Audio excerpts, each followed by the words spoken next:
Couple modifications on the H75. You can see I just put alligator clips on all of the ignition leads because the rubber boots were not holding on the plugs. Also, a couple of the plugs were leaking, so I had to replace those.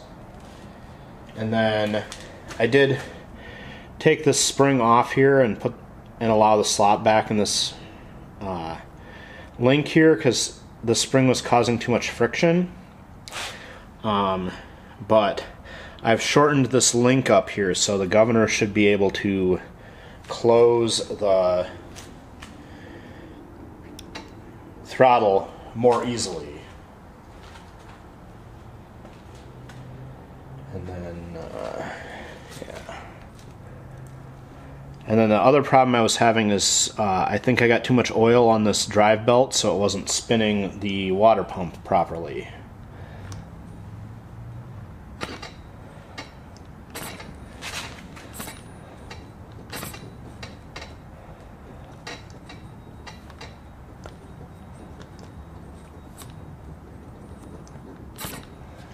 Alright, I guess I do need to get a faster spin.